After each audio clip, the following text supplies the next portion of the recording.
Vackraste själar, hoppas allt är väl med er.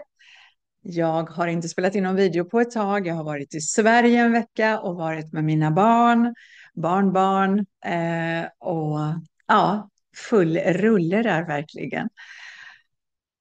Älskar verkligen Sverige. Älskar också att komma tillbaka till Egypten. Det är liksom två helt olika världar, men det är inte det jag ska prata om nu. Vi har ju precis haft en höstdagjämning med stark portal.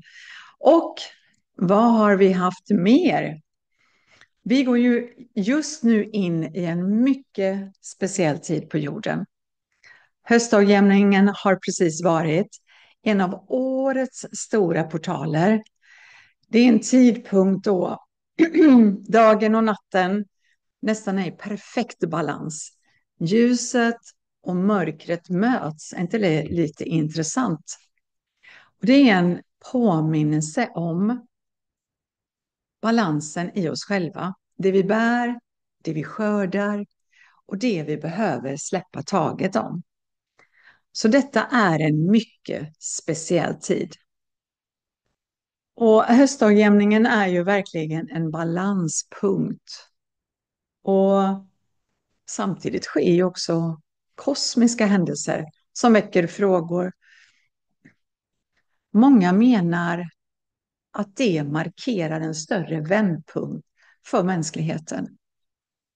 Det här interstellärt objekt 3 i Atlas är på väg genom vårt solsystem. Eller 3.1 tror jag inte det är, 3L kanske, eller 3I. Det har rest hit från bortom våra stjärnor och i oktober passerar den nära Mars. I oktober planeras också någonting större. Det här digital biometric, där man kan skanna av så BankID kommer så småningom försvinna. Först som en liten testperiod att testa det här, precis som med allt annat. BankID för din säkerhet. Den här digital ansiktsigenkänning och allting för din säkerhet såklart. Och som en bumerang från universum påminner den här Atlas oss om vårt ursprung, om att vi också är resenärer mellan världar. Profetior och budskap talar just om dessa dagar. Om datumet den 24 september till exempel, sammankopplat med början på byggandet av det 3:e templet i Jerusalem. En symbol så starkt att den bär hela mänsklighetens historia och drömmar om framtiden. Ni som inte har lyssnat på Jerusalem, min före detta video, gör det. Jag säger så mycket mer än bara om Jerusalem i den. Och den 3 oktober då Atlas når Mars. Kometen, objektet, Atlas möjliga supernova-signaler och mänsklighetens vägval. Vi står verkligen i ett vägval just nu. Höstdagjämningen, engelska autumn equinox, inträffar ju när solen korsar himmelsekvatorn och dag och natt är nästan lika långa. I år var det 22 september för den norra hemisfären och exakt likadan och natt på grund av atmosfärens brytning av ljus, jämligheten, och det är lite olika beroende på om man är i norr eller om man är i söder. Eller väldigt långt söderut, alltså under ekvatorn. Och det här är ju en tid för balans. Ljus och mörker möts. Inre balans blir viktig. Vad i ditt liv är ej i balans? Och en reflektion som man kan göra. Vilket ljus och vilket mörker i dig själv är redo att mötas? Jag märker att jag har kommit i kontakt med så många människor just den sista tiden. Där det har funnits en läkning att göra. En förlåtelse med människor som man kanske inte har pratat med på några år. Och andligen, vi kallas in i balans att skörda och samtidigt släppa det som inte längre känner oss. Det är en tid för tacksamhet och skörd. Se vad man har uppnått, vad som vuxit och blommat. Och självklart en tid att släppa det som inte tjänar dig längre. Som mörka vanor, relationer som inte känns rätt, rädslor. Jag har aldrig varit med om maken kring hur många relationer som har släppt det här året. Inte bara min egen, men så många människor som jag hör släpper efter otroligt många år. Flera stycken som lämnar nu i det 9:e året. Så vi ska släppa rädslor. Vi ska förbereda oss för den vila som faktiskt vintern ofta symboliserar. Just när mörkret och ljuset inuti oss börjar balansera med den här höstdagjämningen dyker det här himmelska objektet upp som påminner oss om att vi är en liten del av något mycket, mycket större. Vad kan Atlas symbolisera för oss andligt? Ett budbärande objekt från yttre rymden, kan det vara så som ett samtal från universum. Öppna upp, se bortom det vanliga, förbered dig på något nytt. Koppling till dina egna processer blir ju att men vi har släppt smärta, väntar på klarhet. Och höstdagjämning kan ju faktiskt också vara en tid att se vad som kommer upp till ytan.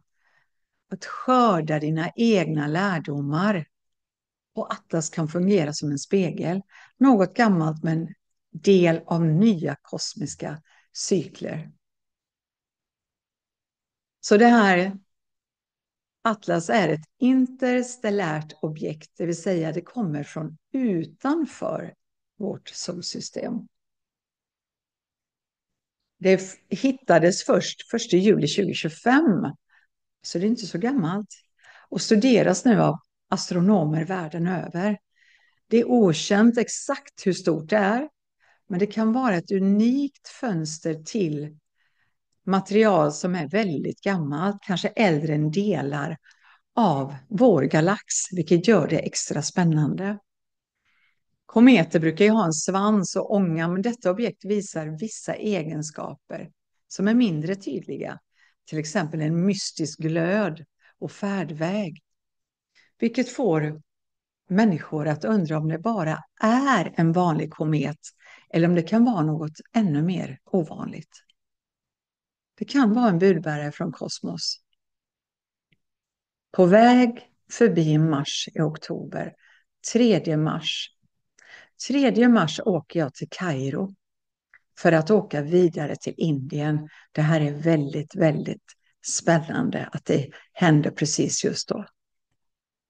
Så det kan verkligen vara ett kosmiskt budskap, ett tecken från bortom vårt solsystem. Kanske kan ses som en bumerang, något vi har skickat ut som nu kommer tillbaka till oss. Vad händer i oss när vi minns att vi också är stjärnfrön och kosmiska resenärer? Och det finns ju många som ser detta som en delning av tidslinjer. Vilken väg väljer mänskligheten? Det har varit otroligt många delningar. När vi trodde att polariseringen gällde det här eller det här, så har vi nu fått sett med det som hände den 10 september, ytterligare en polarisering. När man värderar en människas bortgång, då delar sig tidslinjerna ytterligare en gång. Så vilken väg väljer mänskligheten? Den dystopiska vägen av rädsla och kontroll? Eller kärlekens och enhetsmedvetandets väg, där vi minns vårt sanna ursprung? För när vi står i den här portalen, när vi stod i den här portalen för höstdagjämningen, får vi själva avgöra vilket frö vi vill plantera inför framtiden. Vi är inte maktlösa, vi är medskapare. Så jag frågar dig, vilken tidslinje väljer du att gå in i? Och snälla, lägg gärna en kommentar och berätta för mig. Vad är du redo att släppa? Och vilket ljus är du redo att ta med dig in till den nya jorden? Så jag tänker att 24 september är som ett möjligt vänddatum. Byggande av tredje templet i Jerusalem, Atlas nära Mars, kontakt med kanske Anunnaki. Kimberly Palm lyfter någonting som heter bifurkation, två vägar för mänskligheten, en dystopisk tidslinje eller en tidslinje av kärlek och enhet. Vilken tidslinje vi väljer och vilken energi väljer vi att mata? Ni vet den här vargen. Ska vi mata rädslan eller ska vi mata kärleken? Det är ditt ljus, det är ditt val. Höstdagjämningen, balans och skörd, Atlas, kosmiskt budskap, en spegel från universum. Profetiorna, en påminnelse om vår kollektiva kraft att skapa framtiden. Vi är inte maktlösa åskådare. Vi är medskapare. När den här portalen öppnades, vad väljer vi att ta med oss in i nästa tidslinje? Låt mig veta en kommentar. Så nyfiken vad ni väljer. Så skönt också att avsluta den här gamla tidslinjen som inte ger oss någonting längre.